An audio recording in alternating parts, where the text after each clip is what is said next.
Good morning, boys and girls. Welcome to today online sessions class. So far, for the past 3-4 days, I have been taking classes for second year guys, and today I am going to have class for first years. So, in first year also, we have almost covered our prescribed grammar, conversation, and other topics which are related to personality development, communication skills, verbal, non-verbal language.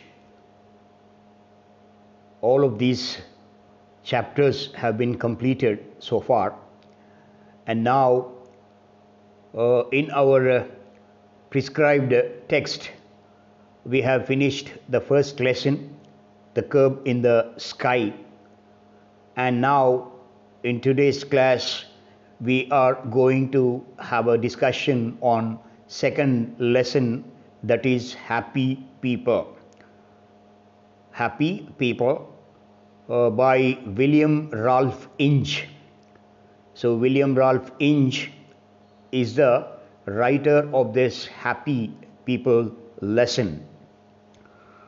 Perhaps this lesson, toughest lesson as far as concerned to my perception, because it is very much difficult to say that who are the happy people indeed in this world. So in this lesson, William Ralph Inge tried to quote so many people's life in order to who are the most happiest people in the world, but finally we cannot find a single happy man or a woman in this entire lesson, because happiness is something which is nothing to do with to find out a particular cause for happiness. So hence this is our lesson. Please listen to me very carefully. Those who are having textbooks, please try to follow the textbook, simultaneously listen to me, and those who are not having textbooks, please listen to me very carefully. Now let us go to the pre-reading questions of happy people. This is for you people. Page number 25. So before going to this lesson, we have to do some pre-reading questions that are supposed to be introspect by every individual. So now let us come to the pre-reading question. The first question, let us go for the first question. What in your opinion are the things that make one happy? So according to your opinion, what are the things that makes you happy, someone happy? So if I ask this question to you, some people may say, sir, when I watch the movie I'll get happy. Sir, when I reach the highest position in the society, that will makes me happy. And some people may say a comfort life gives happiness, and some people say scrumptious food makes happy. So it differs from individual to individual. So try to introspect yourself, try to ask question yourself that what makes you happy. This is the first question. And now look at the second question. Do you know anyone who is always happy or always sad? What is the reason for their contentment or depression? So here, straight to the wicket, this question is for us. Have you ever seen any person that who is always happy or always sad? If he is happy, what is the reason of his or her contentment? Or if you find someone always sad, what is the reason for his or her depression? Okay, so this is a very tricky question that has been given to you to exercise on that. And now look at the third question, that is, if you were granted one wish, what would you ask for? For example, if God suddenly appears in front of you and asks you what wish that you want to have, and that is your choice, what would you ask for? This is something, very strange, but here we have to deal with these three questions. Okay, and now after this pre-reading question, I would like to show one slide to you people where the people are on the air, like, as soon as you see this slide, you will come to know that all these guys who are hopping into the sky are young generation. Okay, generally this is our perception that college life is the most happy moment in everybody's life. So this is for your knowledge, to see this slide and decide who are the happy people in this world. Now let us come to the William Ralph Inge biography. Okay, the writer of this lesson is none other than William Ralph Inge. Okay, now look at the William Ralph Inge photograph as well as his biography. Okay, so William Ralph Inge, born in 1860 and died in 1954. Understand? So he was born in 1860 and died in 1954. Was a renowned clergyman. So clergyman means a person who is related to church, right? Clergyman means a person who is related to church. A scholar and a social critic. So he was not only a clergyman, he was a scholar and he was a social critic. And then next, he studied and worked in distinguished colleges in Oxford and Cambridge. So these are the most famous colleges in the world. I hope you might have heard so many times Oxford University and Cambridge University, where he studied and also he worked. He was a prolific writer and was known for his views on philosophy and Christian mysticism. So he was a prolific writer and also he had some views. He is very famous for his views on philosophy as well as in Christian mysticism. Mysticism means which cannot be understood by common men. Okay, mysticism. His writings were popular and had an impact in his time. So whatever the writings that have been produced by William Inge were very popular and had a great impact in his time. Some of his ideas remain relevant and are extremely valuable for all generations. It doesn't mean that his writings were popular only in his time, but his ideas are remain relevant to this generation also.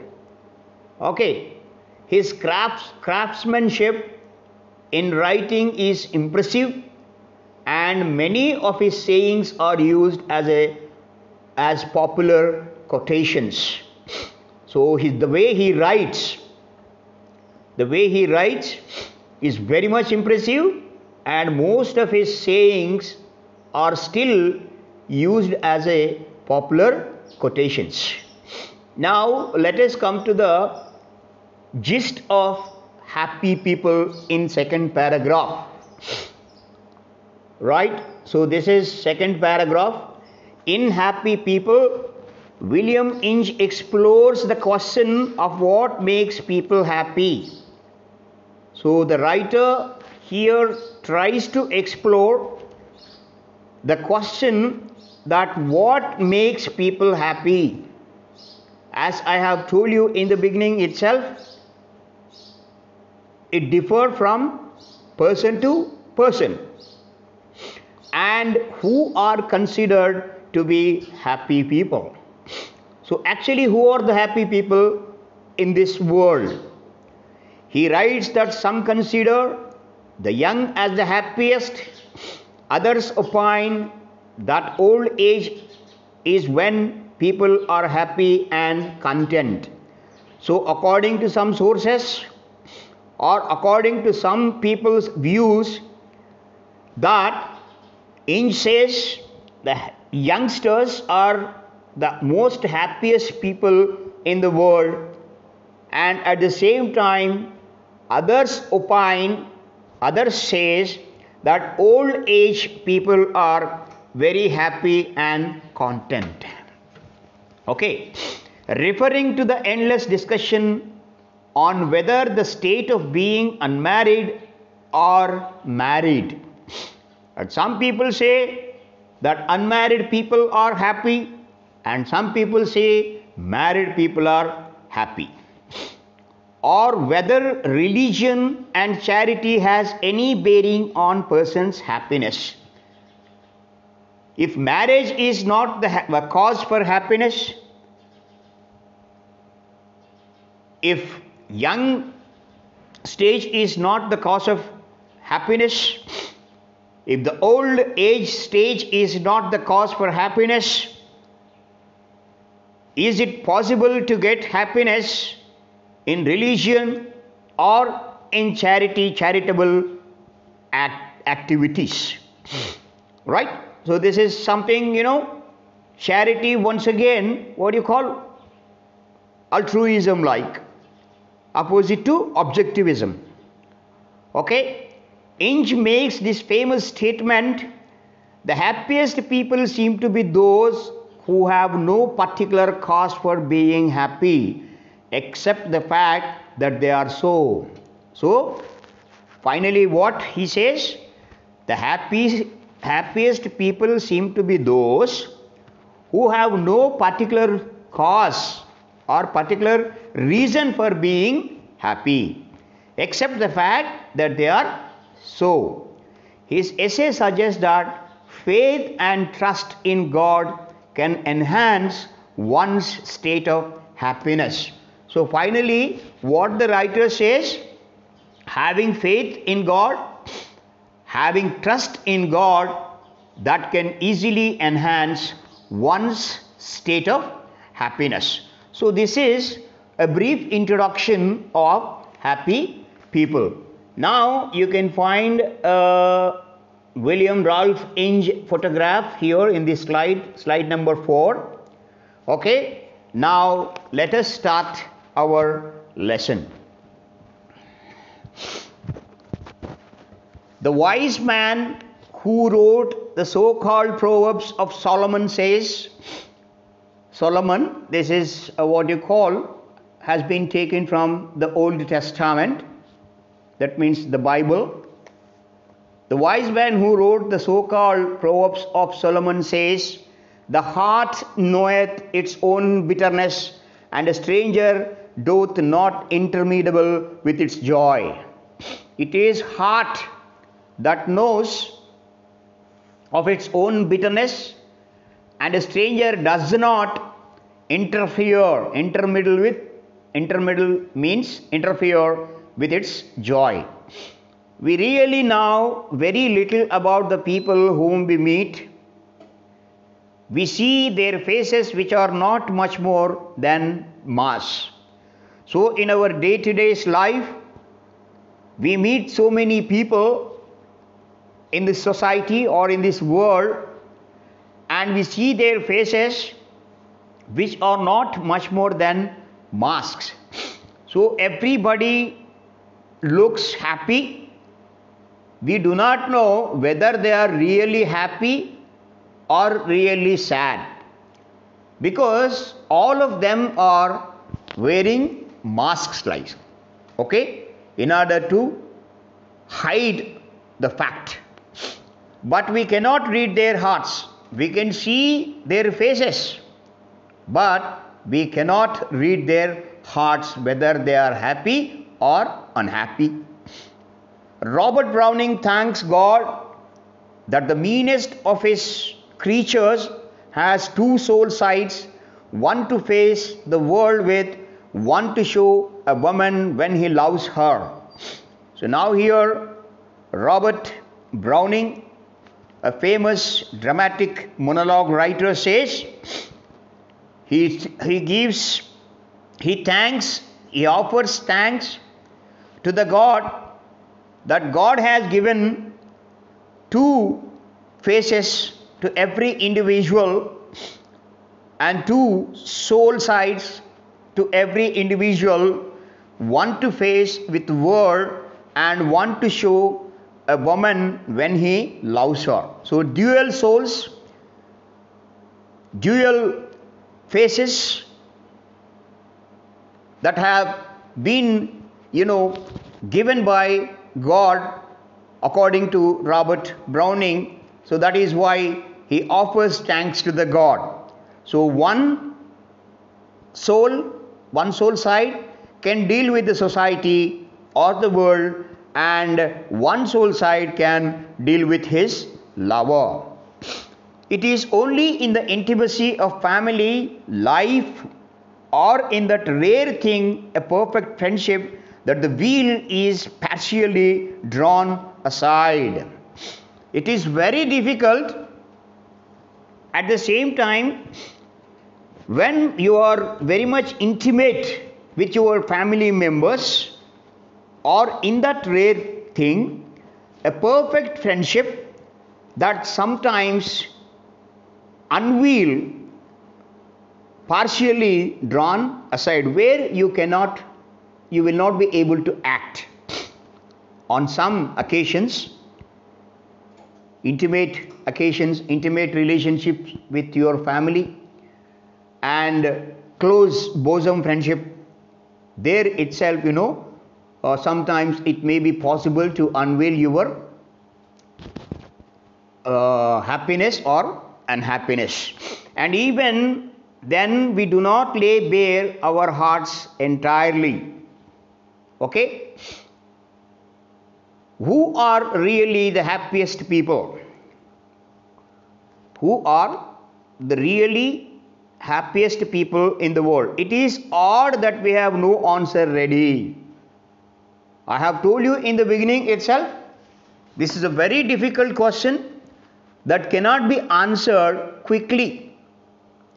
So that is why, according to Inch, he is exploring a question by asking this question, who are really the happiest people? So it is odd, it is strange, it is sometimes alien that we have no answer ready-made answer is not there. For with most of us, happiness is our being's end and aim. So sometimes happiness is the ultimate destination of human beings. Okay? We are sometimes in doubt whether our own balance is on the right side or the wrong. So often we doubt whether our balance is on the right side or in the wrong side. So this happens with every individual. Looking back, I think I can separate the years when I was happy and those when I was unhappy. So now, according to the poet, what he is saying? He is saying that he can separate into two parts, right? When he was happy and when he was unhappy. But perhaps at the time I should have judged it differently. Now this is very, very important. Very, very important. Because at the young age, we think that roaming with friends, visiting cinema halls, and going along with friends on a long ride, that makes happy at that particular stage, at that particular age. But when you become matured, you will realize that you have wasted your young age by participating or by indulging those kind of activities. So your judgment might be wrong at that particular age or that particular stage. Right? We are never either so happy or so miserable as we suppose ourselves to be. So in fact, what Inch is saying here, we are never either so happy nor we are miserable in our life. Now look at the third paragraph. The successful man generally tells us that he was happiest while he was still struggling for his success. So if you ask a question to the successful man about his happiness, what he says, he tells us that he was happiest while he was still struggling for his success. So when he was trying to become a successful man in his life, at that time he felt very happy. Or sometimes before he discovered that an ambitious career was open to him, as a rule, the game of life is worth playing, but the struggle is the price. Okay? Sometimes he discovered, the same successful man, that an ambitious career. So somebody wants to become a business tycoon, somebody wants to become CEO to the multinational company, somebody wants to become an IAS officer, somebody wants to become something in his life. Open to him, as a rule, the game of life is worth playing, but the struggle is the price. So in a nutshell, what he's saying, the game of life is worth playing. Do not give up. You have to play, because the game of life is worth playing. It is not cheap one. So it is worth playing. So that is why you have to play the game of life, and struggle will be the price. It is generally supposed that the young are happier than the old. So most of the people, this is a general, what you call, look at here in the 6th slide, I have given you a wise man photograph. Okay. So now it is generally supposed that the young are happier than old. So this is a general conception of the people, what they think, that most of the young people are the most happiest people in the world rather than old people, in some people's opinion. All right. And then this seems to me very doubtful. Now, according to the writer, what Inge is saying, William Ralph Inge is saying, as far as concerned to my knowledge, young people are not happy people. It is something dubious, or it is something doubtful, the writer says.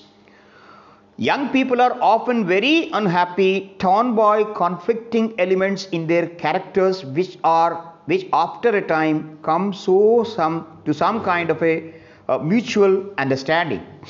So here, according to the writer, what he says, young people are not really happy people. They are exactly unhappy people, because they always suffer by conflicting elements in their characters. So, there are number of elements in their characters. So that is why, according to the writer, young people are not exactly the happy people, which after a time come to some kind of a mutual understanding. So mutual understanding means when they do not get success, or when they do not reach their dreams, they make compromise with the things. So at that stage of imagination, on those grounds, how can one say that young people are the happiest people in the world? Robert Browning boldly claims that old age is the best of life, and some old people agree with him. So here once again he quoted the famous dramatic monologue writer Robert Browning. According to Robert Browning, who boldly claimed that the old age is the most happy or the best life, according to the Robert Browning. But at the same time, some old people also agreed with that. And now then, the married are supposed to be happier than the single.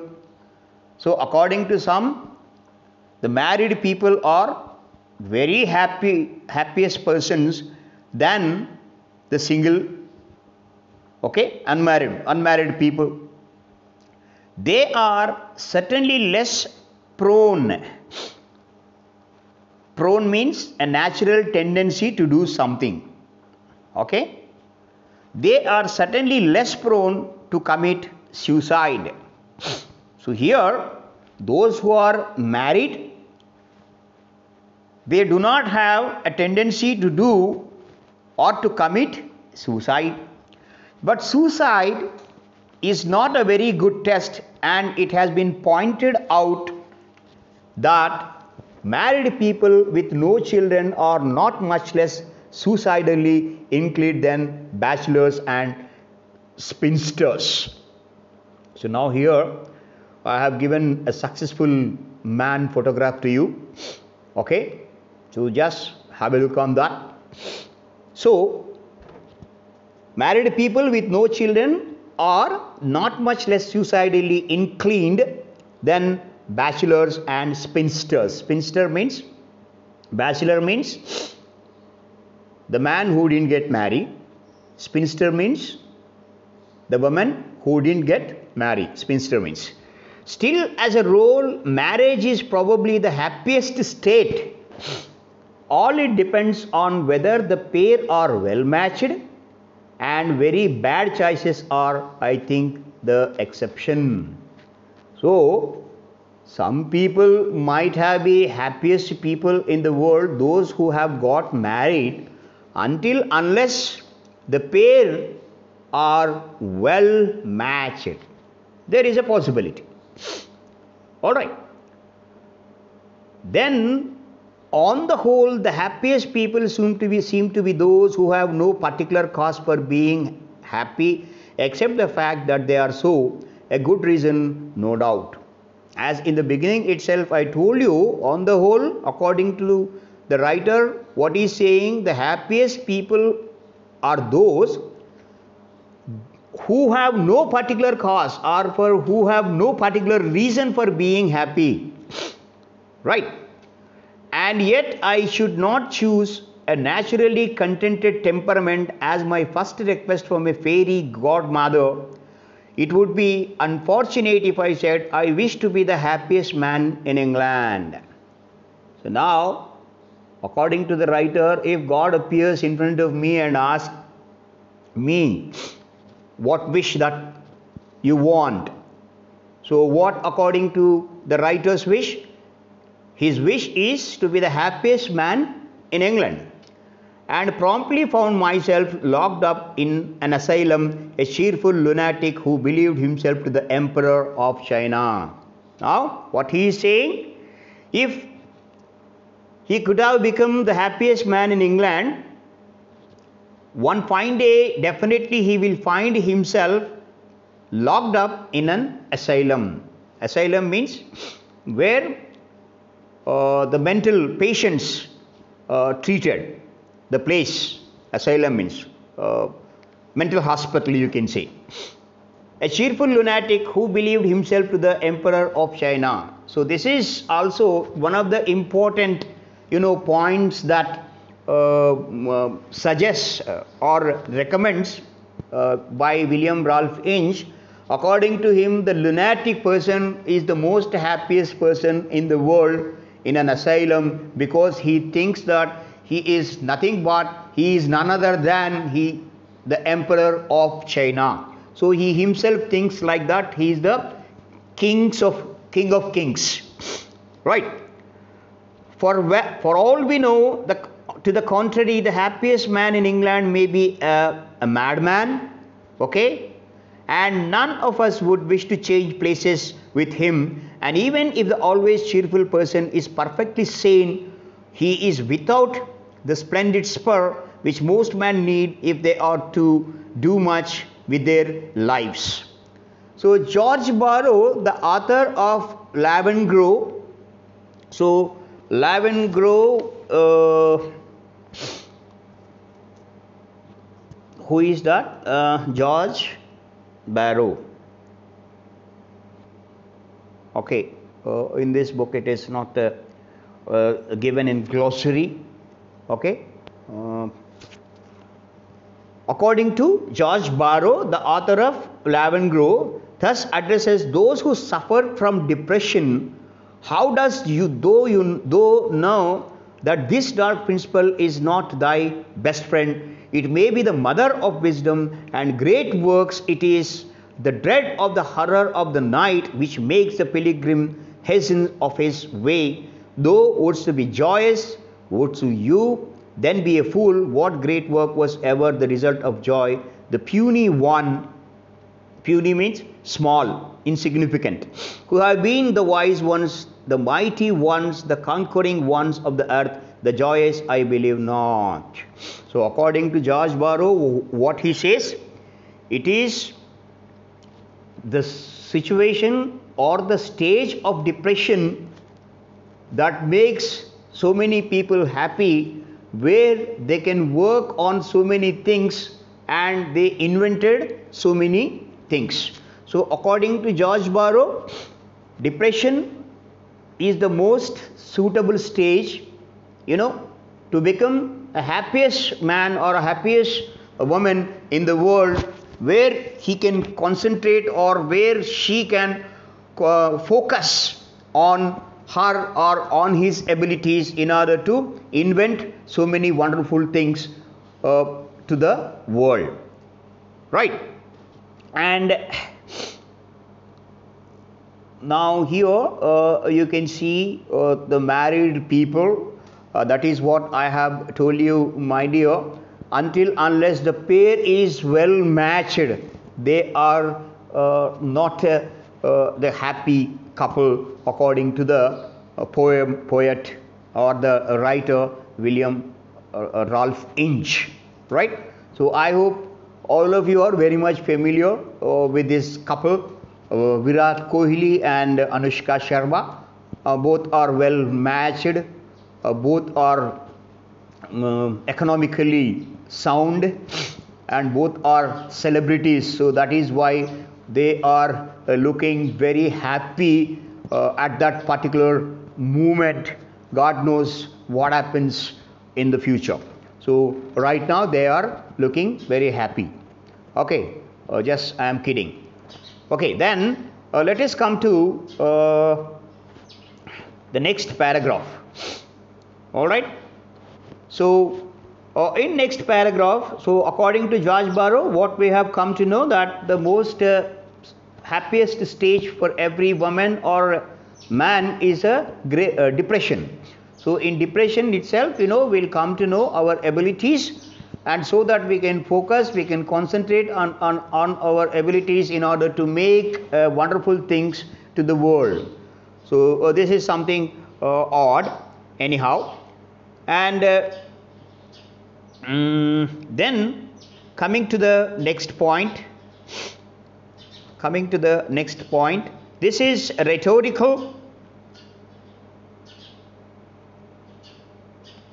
This is rhetorical. Rhetorical means asked in order to make a statement. This is rhetorical. But I have noticed with surprise how often the biographies of great men reveal that they were subject to frequent and severe fits of depression, which the world knows nothing of. Perhaps it is only shallow natures who never feel the tragedy of existence. I can sympathize with the man who wrote, "Send me hence 10,000 miles from a face which I always smiles." So, what according to George Barrow, in continuation, what he says, he noticed that number of biographies of great people that revealed they were subject to frequent and severe fits of depression, which the world knows nothing of. Most of the world, they do not know how those famous personalities have undergone in depression stage. Okay, and yet those who might take comfort from Barrow's praise of melancholy have to remember that the Sermon of the Mount goes towards ranking worry as one of the deadly sins. So here one more biblical word has been given, my dear. Sermon on the Mount. That means a famous sermon that Jesus Christ preached to his disciple. Okay, a famous sermon. It is a famous place where Jesus Christ preached to his disciple. So this is Sermon of the Mount for towards ranking worry as one of the deadly sin. So here, according to the Bible, what? The melancholy is the deadliest sins, one of the deadliest sins. So according to the Bible, so you can see this, what are the 7 deadly sins. Today I will explain you, so that this will help you a lot. According to the Bible, there are 7 deadly sins. Okay, 7 deadly sins are there. What are they? So this is not related, because only one sin has been given in our textbook, that is sloth.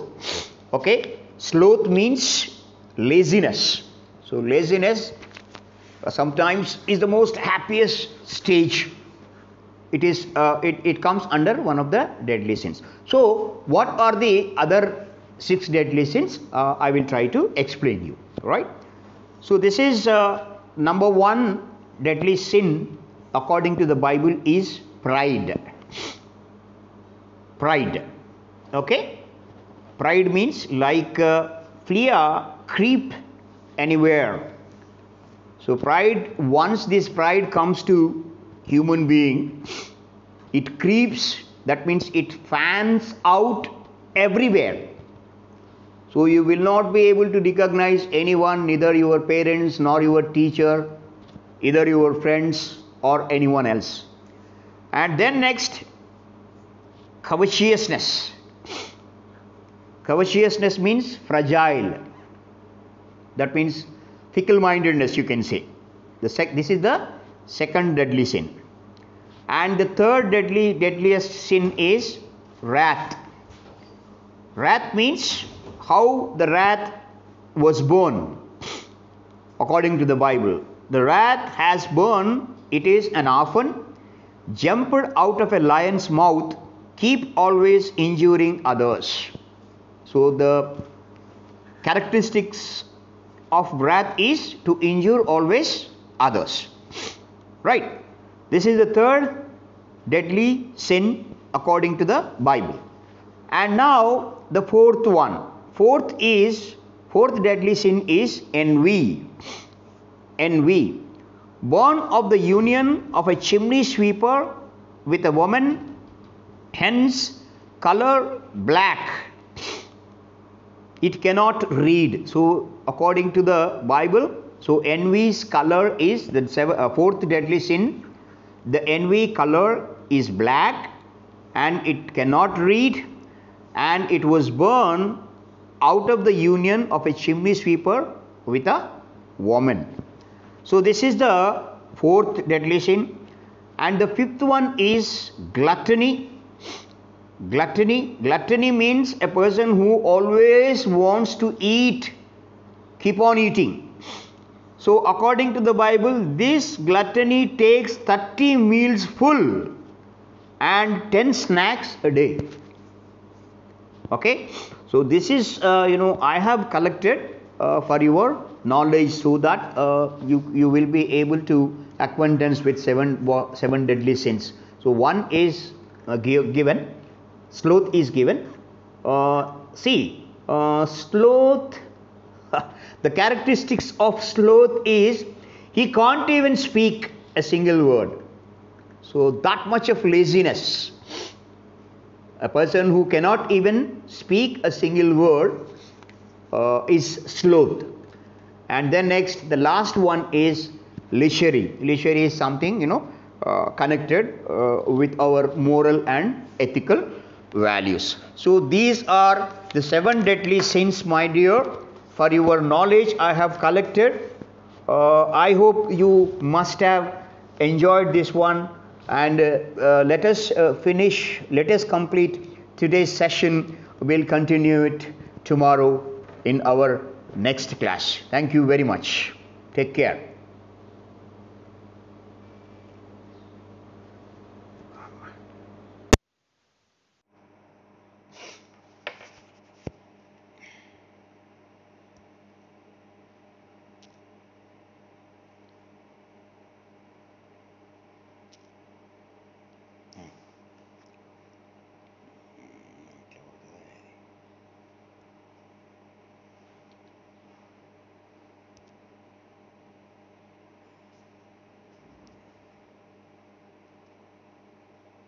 Minutes.